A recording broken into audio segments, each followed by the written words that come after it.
and welcome to the Cup TV, the Currently Unnamed Podcast, where we put the real and the tea in reality. You can always come to us first to quench your thirst. I am your girl Lana, your resident evil diva, and I'm here to give the tea, spill the tea, and drink the tea because you know I love me some tea. I didn't grab anything to drink because literally I jumped from one podcast to the next. And you know what? I don't even care because I'm super excited to be here to talk to this person. But I'm not going to ruin it yet because I have to talk about my cup mug. You got your cup mugs, period. And you can get your cup mug you can get your cup mug at lanajcreations.etsy.com. That link will be in the description below. And we do ship internationally and domestically, so there are no excuses. Get your cup mug, period. And hello, my name is Jack. I am the resident game designer of the panel, and I may have been called a snake in the past, but I'm not the snake today. Apparently, it is somebody else here, which, Lana, it's not you, No. it's not me. Hmm. I think we have a third person. We have a third person. We have a, Hey, we have a third person. am I the Wait, snake? in the snake den. We've never had a third person in the snake den before. It's good to be here. Pastor Jacob is here, y'all. I'm so excited. We've been talking about you for the last few weeks and been watching you on the snake, enjoying you very much. And, Excellent. and now you're here. Ready to spill some tea. Oh Period. my.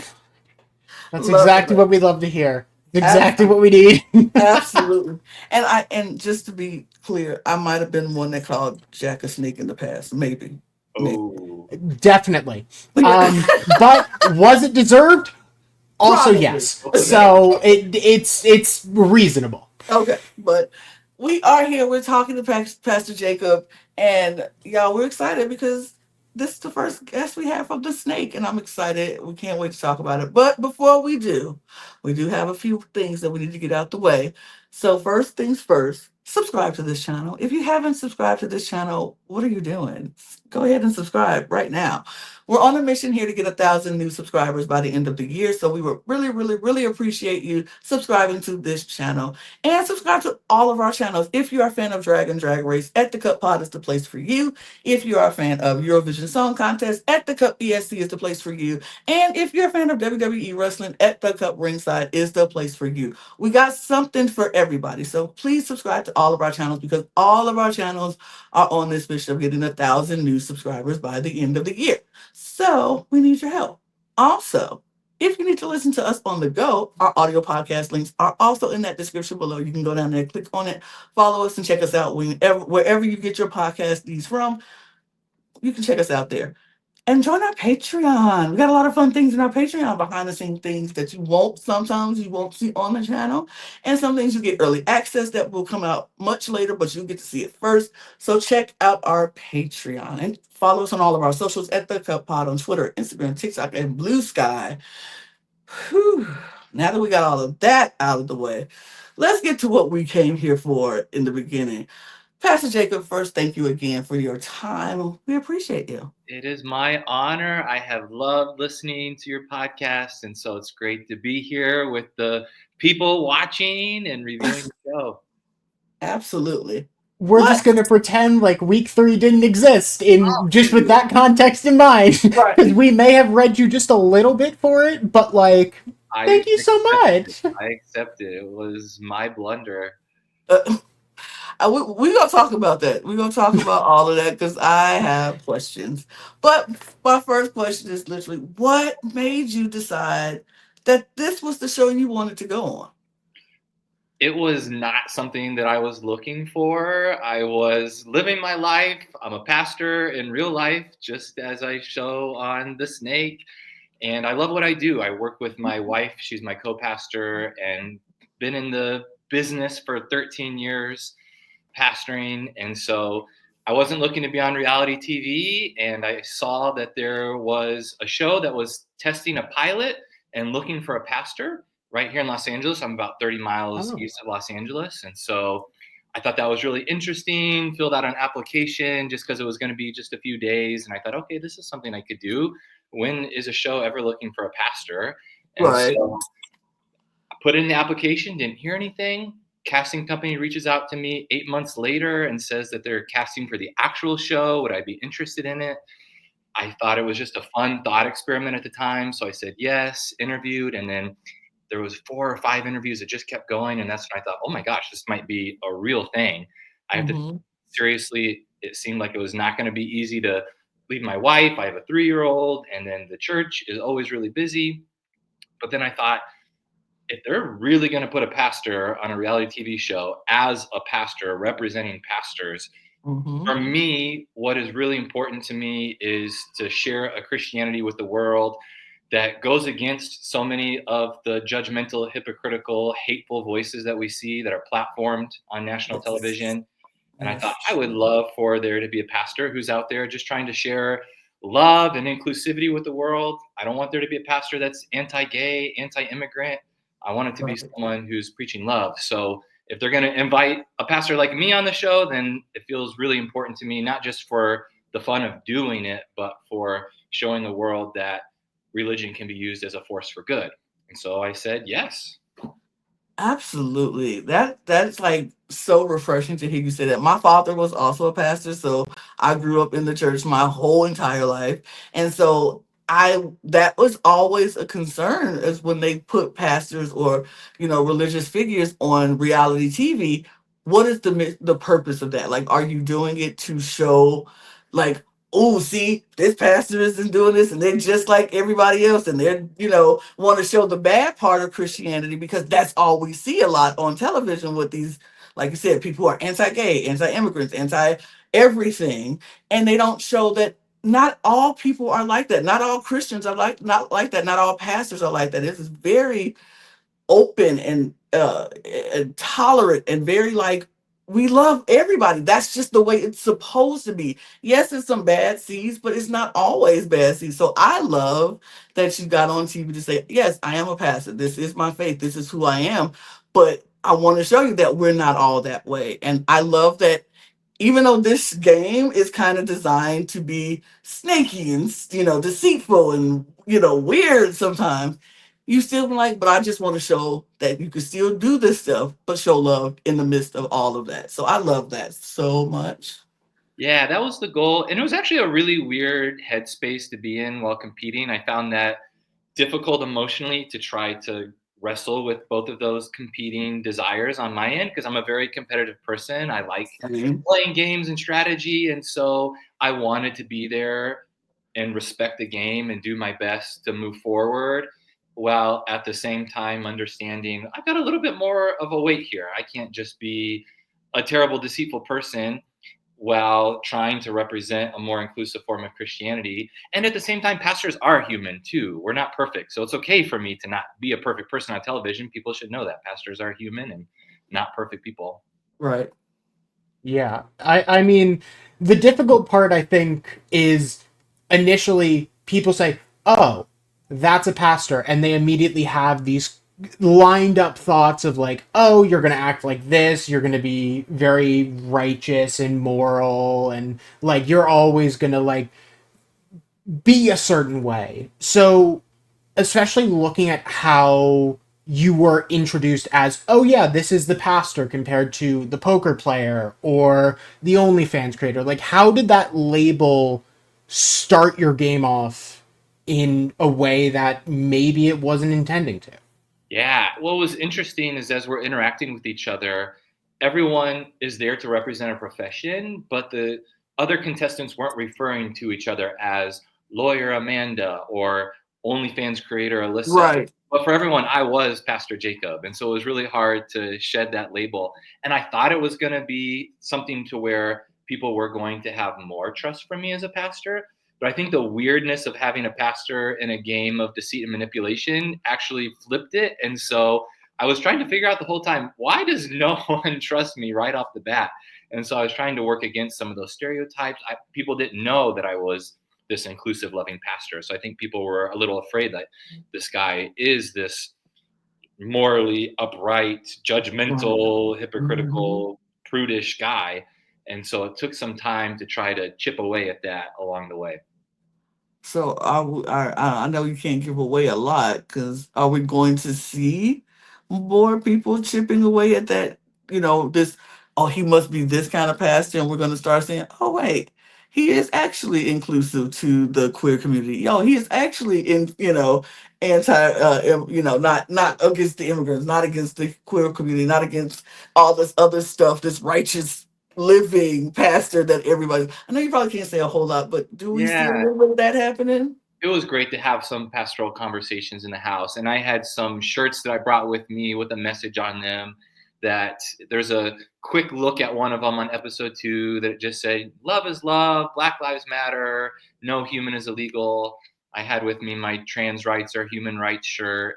And Yeah. so that was a way to kind of share that message, even if I think people were just uncomfortable sitting down and having a conversation with the pastor. So it took a little bit of extra effort on my end to say, hey, let's sit down and talk, and here's who I am. And I think that being a pastor, you always have to do that in like a lot of situations. I know with my dad, he had to make people see that he wasn't, like you said, he is human. And everybody had to take away the label of, oh, pastor, but he's also a human being. So he's going to do things and he's going to make mistakes sometimes too. And so it's fun to see that. I enjoy watching that. So I hope we get to see that and they show that on the show of people, because it was literally like you said, the moment you walked in, folks were like, why is a pastor here? Yeah. Why is a pastor at the Snake? Like, I don't know if I trust him. Is he trying to use his pastor status as a reason for us to trust it? I don't trust it. Like I it was wild to watch that. It was. It was wild to experience it. And when the show was first announced, watching people on social media being like, this guy's not a real pastor. A real pastor would never do this, would Mhm. never say yes to this or be on a show like this. And so it's been fun to see that. And that's what the point of the show's about. We're popping out in our professional garb. And what are the initial stereotypes? What's the initial read? That's part of the social dynamics of this. What do we think about someone when all we really know is what they do or what they look like? And I mean, at least for me, I do remember one specific moment of you. I believe it was talking to. Names are not my strong suit. But I want to say, as I look this up in the background, you were at least talking to Frank of like, yeah, no, the cop immediately was like, hey, the OnlyFans model, like, obviously she's just like doing a lot. And you were the first one to step in and be like, she's a person. Stop Alyssa. judging her like right off the bat. Alyssa. Yeah. And Yeah. at least in my mind, I was like, okay, great. This person is immediately someone who, like, yeah, they're a pastor, but they're someone who's willing to support people and, you know, uplift people, not immediately be like, well, you're the stereotype that I know. And at least in my mind, I think that at least broke ground with some people in like terms of, hey, these stereotypes that you think of me probably aren't the case. Yeah. That was a really special moment with Alyssa. And I think people are going to get to see Alyssa and see what a wonderful human being she is. And Absolutely. so that's part of this process too, as you watch the show, is how do we get to peel back the layers of who these people are? Absolutely. So this trio alliance that you formed, it was between you and Derek and Amanda.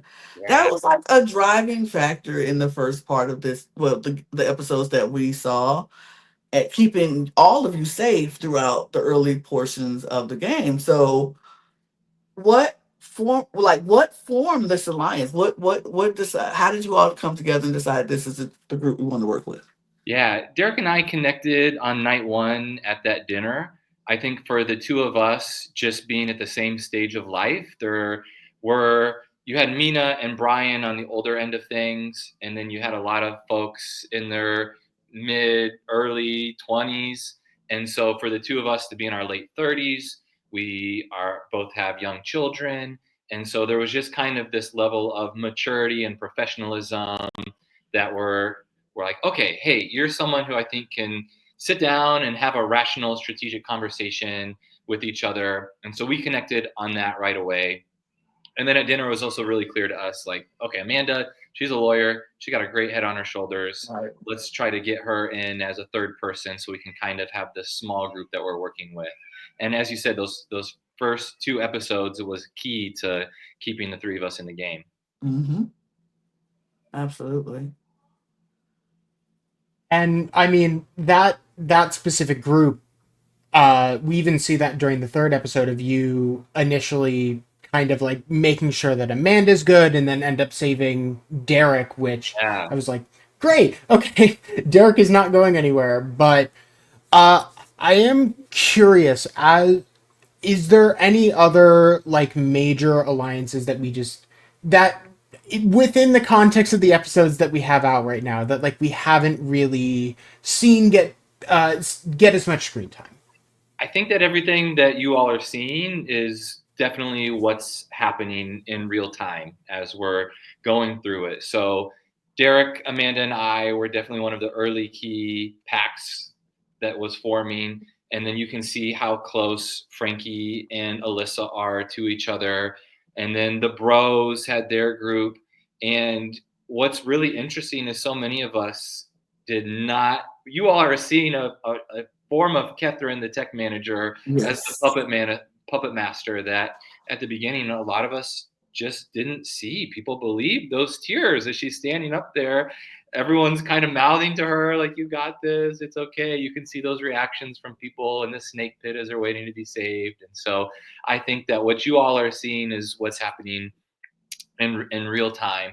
And I think we should definitely talk about episode 3 We and definitely, we definitely. some of the I just want to say, yeah, we're definitely gonna talk about that. But Catherine, oh my Catherine. God, this one is Oh, that one. She is so impressive to me, and me and Jack both say we look forward to every episode. They have got to bring her phone out so she could say, "Manipulated game move number 207." Like this is what it has. Like I need to see that every episode because it's so good. It's just like if she is really doing this, if she really came up with a list of ways to manipulate everything and she's going down her phone and all, chef's kiss. Like And you get to watch them chef's, all come to fruition, right? She reads it's them like and to then watch it does it. happen. It's just like, oh my God, girl. Yeah. I I could never. I wish I could, but I could never. She is eating that up.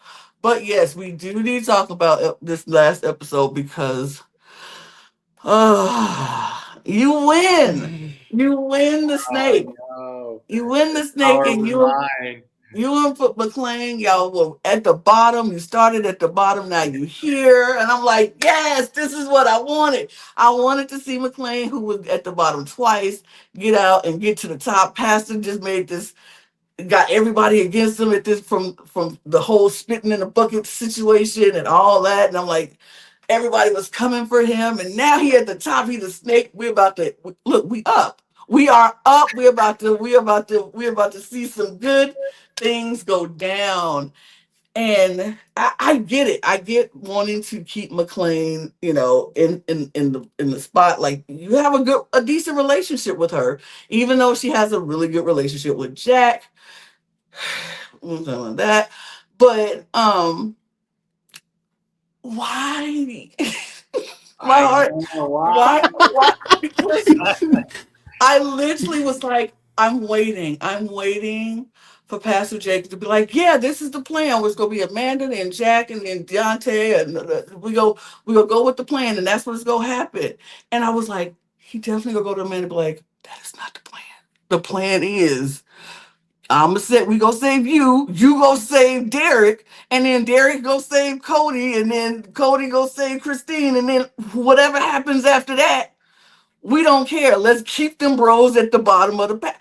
I was hoping so bad you were gonna be like, yeah, that's the plan, that's the plan. No, it's not the plan. No, it's not the plan. This is the real plan. And we go, what made you trust Jack?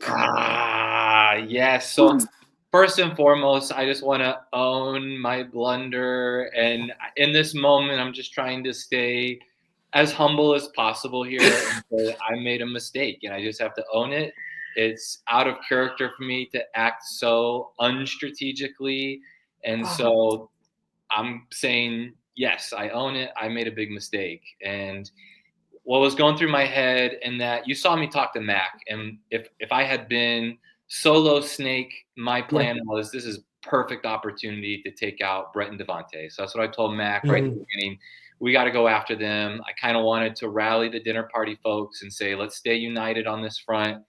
And we got to pick each other. They were coming after us. It's our turn now in episode 3 to go after them and try to get those guys at the bottom. And I didn't do that.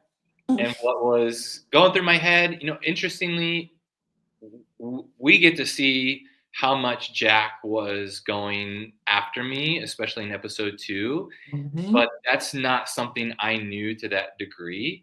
Everyone loved Jack. Jack has this nice guy demeanor. And so at that point, everyone's thinking Jack's a great guy, someone that anyone could work with.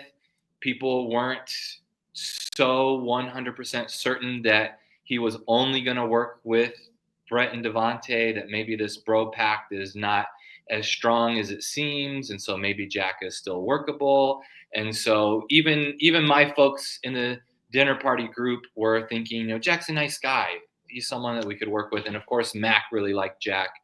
And so I got it in my head, like, okay, if everyone loves Jack, maybe we can start something new with Jack. Let's try it. And so now, even the night where I was on the chopping block, I had sat down with Jack and just said, hey, if I find myself in the bottom 2 tonight, just give me a chance to present my case and tell you why I should think I should stay. And Jack's like, oh, absolutely, no problem. And so he was always really nice to my face. And so I didn't have that sense yet that this guy was out for me. And now I know that if Derek had saved me in episode 2, I was gone. Yeah. I was like, no, not this. This isn't what we need right now. I needed. I wanted to see more strategy and strategic. I really wish you. And I think Mac would have been like mad, but I think she would have got it because she know how Jack was in that. Like, she knew he was coming for you. She knew that. So if you would have turned the table on them, she would have understood. She would have been mad, but she would have been like, yeah, it's the game. I get it. Eventually. Yeah. And something that I was trying to remind people and needed to do that more so was, it's all well and good if you think someone likes you, but we all get a choice of who is most important to us. Yep. And if someone doesn't say your name in that safety chain, then they're sending a message that you're not the one for them. Speak on it. And they could be as close to you as possible, but they could have said your name and didn't. And so I thought I still lay awake every night thinking about episode 3 and what I should have done. And I think that you nailed it, Lana. Do you pronounce it Lana? Lana, yeah. Lana. I think exactly what you said is what I would have done, is sat Mac down and say, look, I know you're close to Jack. We're going to have the power to save someone at the end. Let's save Jack. And then Jack will be indebted to you and like you. Period. He did it to her. And so I think that's the chain I would have created. Would have been, Amanda and Derek first and second. And then from there go Cody and Christine, and then jump over to folks like Frankie, Alyssa, Jordan, and then Catherine and Brian. Or Brian would have been in there somewhere. So I didn't want Brian to go home. I really liked Brian. And so would have saved Brian. And then that would have left the bro crew in the bottom with somebody else. And Jack can get saved, but at least that is broken up. So. Yeah, I was like, McLean, girl, woman to woman. That man did not pick you. He did not pick you. He let you stay in that bottom, and he picked you last. And so now, turnabout is fair play. I was like, I would have made him sweat. Even if I knew I was going to pick him eventually, it wouldn't have been first. He wouldn't have been up there first. He would have been at that bottom, sweating it out and like, am I going? Is it me? It could be you. Just like you left me down here, it could be you. But I'll save you now. So we are even again. I was just hoping, but it's okay. It's okay. Yeah, dang. And this is where my professional life got me into trouble. I was thinking to myself, okay, everyone really likes Jack. Mac wants to work with Jack. Okay, I'm gonna bring my pastor skills. We're gonna bring people together across the aisle. Yeah. Enemies are gonna reconcile. But this is not church. So No, this isn't church. No. No, I have to do that every time I play. I gotta be like, Lana, you are not nice, Lana. You got to turn on some people. These are your friends. I love them all, but some of y'all gotta go, and it is what I know, and I get it, Pastor. I get Jake. I'm gonna start calling you Pastor Jacob. Jacob, I get it. I get it so much. I understand it with my whole heart. But man, that was the moment I was like, no, I was heartbroken. I was heartbroken because I knew the second they were like, let Dante go. Devon, that was another thing. That's right, of all the people, this Ugh. dude bluffs for a living. I literally It's screamed. I was like, just no, don't let Jack pick Deontay. Like, he owes you to pick Derek. Like, if I'm gonna pick Amanda, Amanda picks you. Now it's your turn to pick somebody from my side. Yeah. Then so that is Derek. Now if you don't pick Derek, then we don't have this deal is it's no go. yeah. It's no go. And it's one of those things where my gut was telling me, like, what are you doing? Don't do this. And you've always got to listen to your gut. And in my mind, I was thinking, you know what, if this blows up, I'm always going to save Derek. So Derek's not going anywhere Yeah. tonight. And hopefully everyone will see that these guys are willing to do whatever it takes to save each other. Mm-hmm. And we'll see if that matters to the rest of the crew or not Yes. now that they've got Yeah. that info. Derek, I mean, we saw it in episode 3. Derek's ready to go. Derek's ready to take these guys out. So Yeah. war has been declared. It is. I was gonna say, like, you've saved essentially the general for your side being Derek, so now you can kind of like lay back a little bit, like let Derek take some of the front load. You'll save him anyway, but like, Derek, go ahead, you fight. I'll just cheer you on in the background. Like, we don't have to do anything. Oh, and that's some people's strategy right now, and it's working for some folks, is laying low. I'm not a person that has a lot of drama in my life, but the drama found me in these first episodes. Oh, they did. They did. It Okay. did. Go ahead, Jack. I'm about to jump all over your question. So I mean, in term rewinding just slightly to the second round of the game, because unfortunately you were involved in perhaps the other way, instead of being in power, mainly being the one who ends up getting targeted. So in the challenge you end up calling Jack out of like, hey, there's stuff in my bucket, there's no reason there really should be. As that was happening, what were you thinking of, like, okay, I just need to make it be fair, all that, or like what was running through your head? Yeah. I know it seems like, oh, this guy is really trying to be honest and promote fairness. The main emotion in my head at that time was knowing that the dinner party group is being targeted by this first challenge group, Mm-hmm. and really wanting to win that challenge. And I was excited that it was an eating challenge because I like trying to eat things fast. I felt like I could do this pretty well. And as I'm going through that moment, I had a quarter of an egg left, and I saw that there's this bucket right behind me that's full of egg. And so if you spit it out, you had to either eat it or get some more. And so I'm like imagining that I am about to win. Right. Jack's declared the winner, and I'm so confused. And so that's when the competitive juices are just flowing, and I'm like, hey, what's going on here? There's egg in the bucket. And that's when I turn around and realize it's my bucket. I'm like, whoa, I did not spit anything out. And so it was less about trying to call a fair game and more of, I was about to win, and I'm not Right. the winner. And so let's straighten this out. Did we ever find out who spit in the bucket? No No. conclusive evidence. No So, proof of Could have been Jack, could have been someone else who just yeah. also spit in your bucket. Like, Ah, and I think that is the worst part of just never having an answer. right. I don't know. I still have my theory. It was fun to put it out to the public and see what they thought. And people were divided because Jack was on one side of me, Devontae was on the other. Mm-hmm. And, watching it back and all of these body language clues and facial clues especially after I won the medallion, if I had looked around and seen how much the bros were like disgusted with the fact that I was going to have power, I wasn't picking up on it. Shame on me. But they, as soon as I said something though on challenge 2, I just wanted to disappear. Like the competitive juices made me say something like, "What's going on?" I was about to win, and clearly something's going wrong here. But as soon as I said something, I just wanted to slink away and disappear because I was like, "What am I doing? I've got a target on my back now that wasn't there. Everyone just thinks I'm nice guy pastor. Okay, they don't trust me, but I'm not on people's radars necessarily."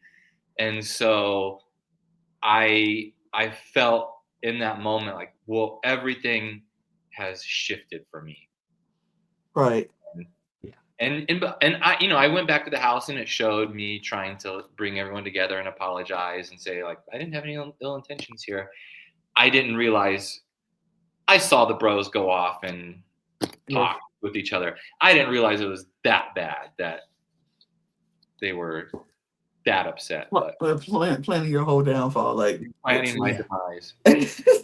And the house, Honestly, did it feel like the house shifted on you too? Because it looked like the whole house kind of was like, yeah, I just don't trust this man. I know. Even my people, Amanda and Derek, what I appreciate about them is they were honest with me and Mm-hmm. sitting me down and be like, hey, we're still good, but saving you is a risk.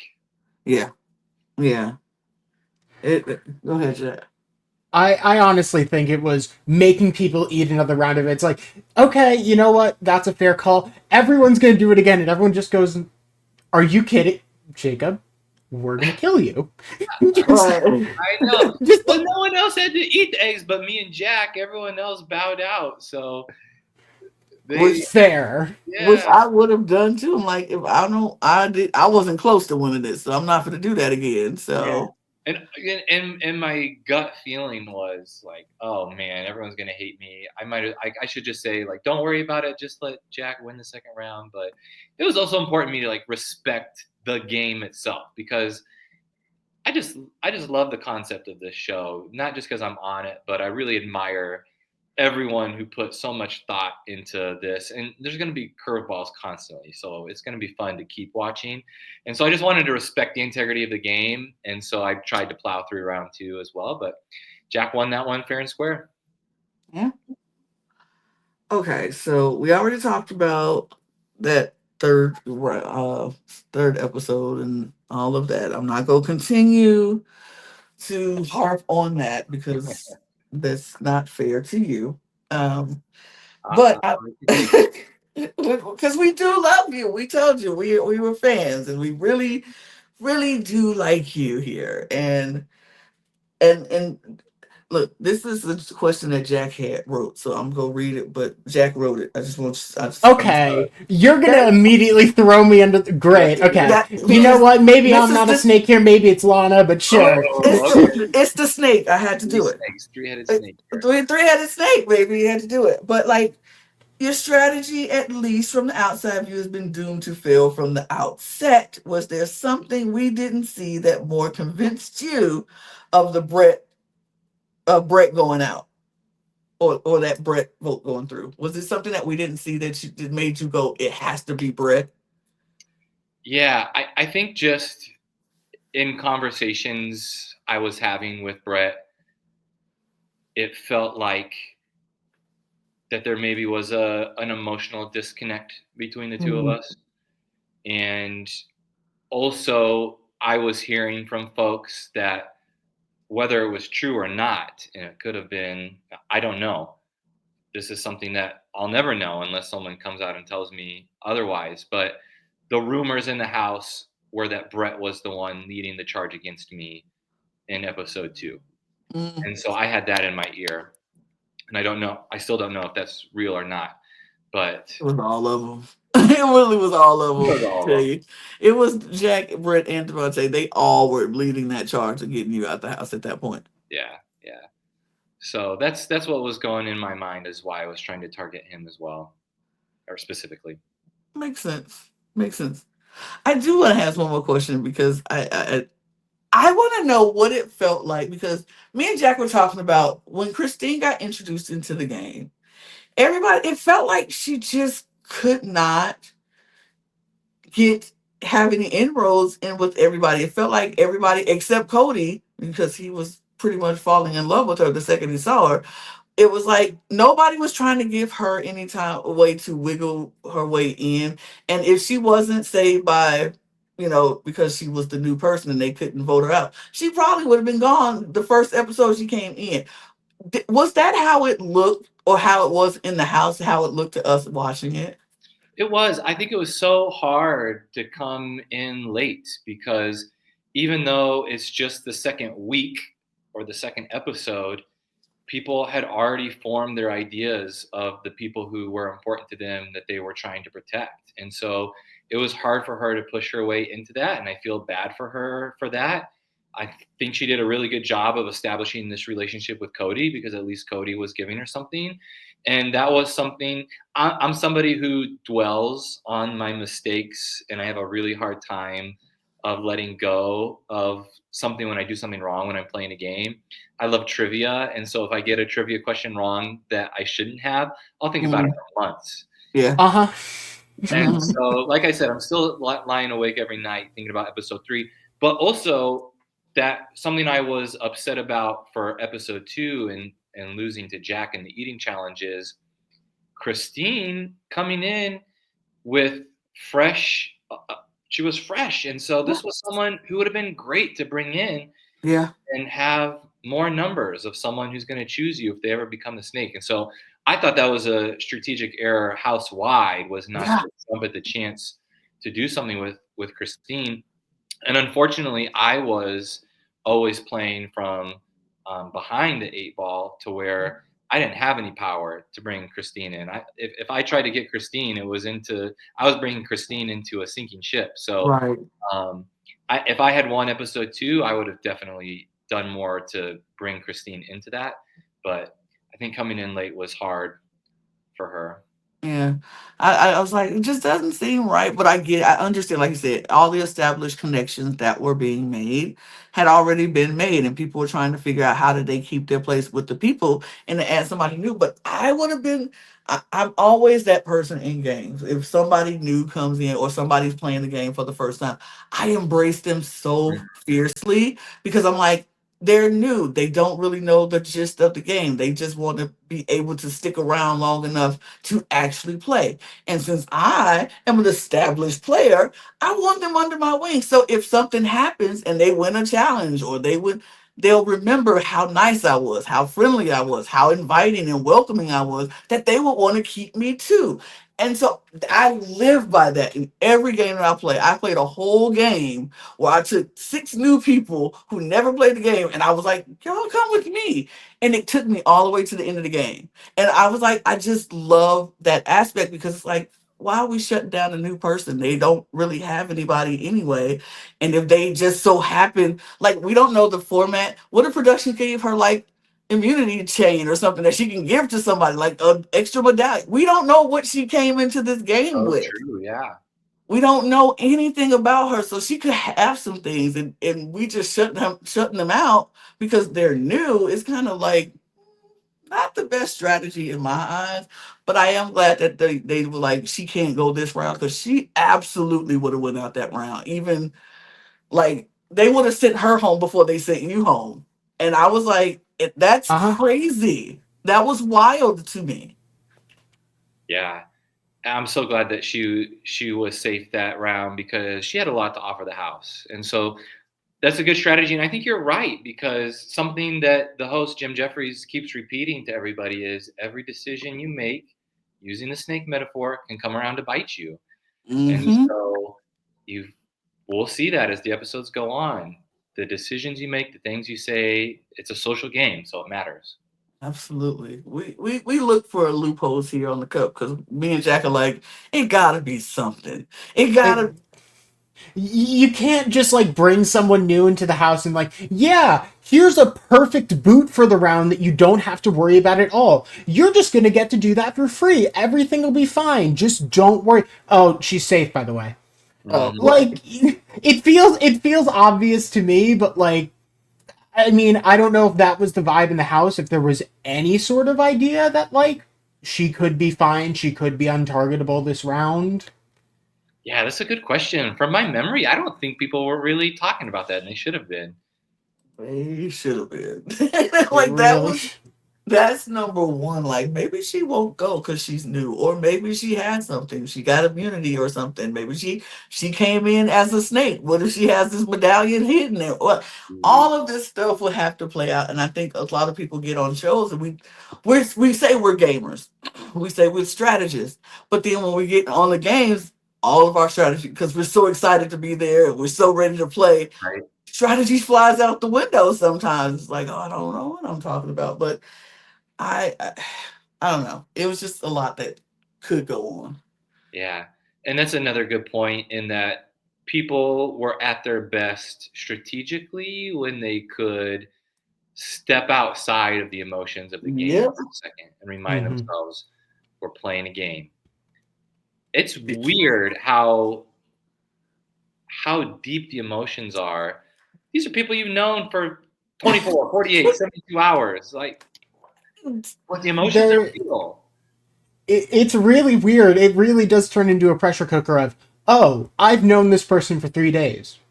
I will now die for them. Like it, for some reason, it just happens. It does. And It work that way. It really does. but I mean, I honestly think like of all things, that might honestly be the reason maybe why Christine was so outcast as much as she was, even if it was only 2 days. So Yeah. you can never really do anything about it, unfortunately. So one more question before we let you go. If you had a chance to do another reality show, Pastor Jacob, would you do it? And which ones would you do? Oh, good question. So I think right when you step off of the whirlwind of something like this, I think the Mhm. thought is, whoa, time to decompress and time to go home. Like Mhm. let's get back to the day to day for a little bit. But now that I've had some distance from it, and like I said, this wasn't something I was looking for. So I, as a pastor, it's really important for me to always be a non-anxious presence in the room. But I was emotional while I was on the show. And so now that I've experienced it once, I would be open to doing something again to where I can have a more stable emotional response to what's going on. And like I said, reminding myself this is a game. Mhm. We're here to play the game. The the weight of Christianity is not on my shoulders just because Right. I'm the pastor. Right. And so I would be open to doing something again. I also know my limitations. I have a horrible sense of direction, so I could never do something like Amazing Race because I literally last week couldn't find my car where I parked it for an hour and 20 minutes. I walked around, and it took me that long to find my darn car. Uh, so I think something with the social aspect of it, and that's what I really loved about this is that social aspect where I could try to bring my pastoral skills, but undergird it with more strategy the next time Mhm, would mhm. be something I would love to do. Oh, sounds like a Big Brother, maybe. Traders. Traders, Traders is my first thought. Parkers. It's like That would the one. I can be see that. Well, master. Maybe everybody. Now that I figure. what's your physical like? Are you physically like able to like do a lot of running stuff? Because I'm seeing Deal or No Deal Island, maybe. Oh, there you go. I think that was part of what really surprised people in that first challenge I got to participate in, which was the eating challenge. Is everyone even said this to me afterwards? We did not expect the pastor to be that into the challenge, Mm. and I love throwing myself into anything, whether it's physical, mental, social, or emotional. If it's a challenge, I'm going to give it 110%. And so it was fun to showcase that in what people have seen so far in episode 2 and 3, that when it comes to a challenge, like I'm in it to win it. And so I do not have the physique of a Brett the boxer Right. or anyone watching Detective Derek work out. That man has a very good body. Right. A lot of the women on the show were extremely physically fit, so you're going to see that in Amanda and Mac and some of the others. So while I do not have the physique of a professional athlete, I'll do anything physical. Let's go. Yeah, I can see dealing on the island. I can see you doing that show. I can see because you don't have to be the biggest physical threat to get to the end. But I think your strategic mind could help, and your social game with I think you have really good social game. I do. I think because like you said, you can use what you know as a pastor, how to be listening and understanding and getting people to trust you. All of that. You got that. So I think Dylan on Deal Island. Big Brother I think Big Brother might be too long. You got a 3-year-old. That's a We're going to be long stretching. commitment. Yeah, that's like three That's a months. that's a long commitment. You got a wife and a baby, so I don't know. It depends on how y'all feel, but I can see that. I can see that. And I would love to see it. I would love to see you back on our TV doing another show because we are enjoying you thoroughly here on the Snake. I can't wait to. I was upset that we didn't have an episode this week. I was like, "What you mean no episode?" I That's know I'm having withdrawals. I'm like, "Hello." Yeah, it's like, okay, so we have to wait 2 weeks for like clearly an explosion to occur in the house. Like, Right. I'm like, It's "Oh yeah." I coming. want it now, please. I'm like, oh, y'all wait till something juicy is about to pop off to tell us we gotta wait 2 weeks. Got it. Noted, Snake. Noted, Fox. I got y'all. But Pastor Jacob, it has been such an honor and a pleasure to have you on the show. This is so much fun, and you are welcome to come back to this channel anytime for Thank anything. you. Thank Talk you. about Love the snake chatting. with us. You can talk about drag race with us. You can talk about anything with us. My We jam. love it. That's my jam. We love that. So shout out all your socials so everybody know where they can find you and how all of that stuff. Absolutely. Would love to have people check me out. So on Instagram, I'm at the.inclusive.pastor, or on TikTok with no punctuation, just at the inclusive pastor. And feel free to chat and message me. Would love to get to know you. Absolutely. You follow go y'all go follow Pastor Jacob. He's great and amazing person to talk to. And y'all go talk to him because he's great. And then you can follow us too at the Cut Pod on Twitter, Instagram, TikTok, and Blue Sky. Follow all of us there. Follow me and Jack on all of our socials. They're going down there as well. Um, subscribe to this channel. Subscribe to all of our channels to help us reach our goal of 1,000 new subscribers by the end of the year. Follow us on our audio podcast links, join our Patreon, get your cup mug, lanajscreations.etsy.com. And we are going to get out of here because we ain't got nothing else to say. So thank Why? you again, Pastor Jacob. We Absolutely. appreciate Y'all are you. amazing. And thanks for chatting about the show with me. I hope people can listen in to the rest of your episodes because they're great. Keep watching. And if you're done watching this video, go watch another one. Thanks so much, y'all. Cheers. Bye. Cheers.